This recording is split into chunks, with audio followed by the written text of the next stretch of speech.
La gauche a donc gagné, une fois de plus, on pourrait dire, ces élections du 9 mars 2008 à Annemasse et va continuer, après déjà 30 ans, à tenir les rênes de la cité, située pourtant dans un département qui régulièrement vote à droite à toutes les élections nationales, Annemasse compris.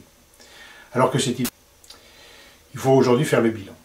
Mais je crois que justement en termes de bilan, le bilan de la municipalité sortante était bon quelque part et il ne faut pas le négliger parce que les Annemassiens l'ont pensé bon. Il y a des critiques qu'on peut apporter à ce bilan, mais elles sont passées au second plan, aujourd'hui en tout cas dans cette élection. Il y a ensuite le réseau tissé depuis 30 ans par la municipalité, à travers toutes les associations, à travers tout un ensemble de liens sociaux qui sont établis. Ça a joué et cela peut expliquer aussi la victoire de M. Dupeysset. On peut aussi se souvenir de la présence d'une masse importante d'employés municipaux et d'employés de l'agglomération, puisqu'on en a 600 puis 260, ça fait 860, même si tout le monde et tous ne votent pas en masse. On peut imaginer qu'une fraction a le cœur qui penche en faveur de la municipalité sortante. Je dirais que c'est humain puisqu'ils connaissent les hommes, ils connaissent les situations et donc finalement ils donnent une prime à ceux qui existent. En plus, ils sont peut-être majoritairement de gauche, mais ça, je n'en sais rien. Il y a enfin la forte mobilisation à gauche et l'insuffisante mobilisation à droite. Et ça constitue nécessairement aussi un facteur. Alors pourquoi cette absence de mobilisation à droite? On a déjà vu qu'il y a peu de réponses au plan national, mais c'est un constat qui a été fait nationalement.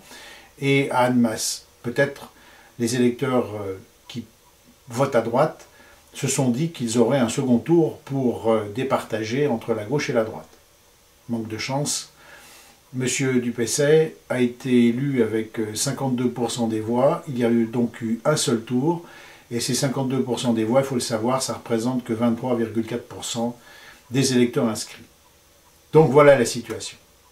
Alors, faire le bilan de tout cela aujourd'hui, finalement, c'est un peu plus simple qu'hier, parce qu'on ne voyait pas exactement le contour de toute cette problématique.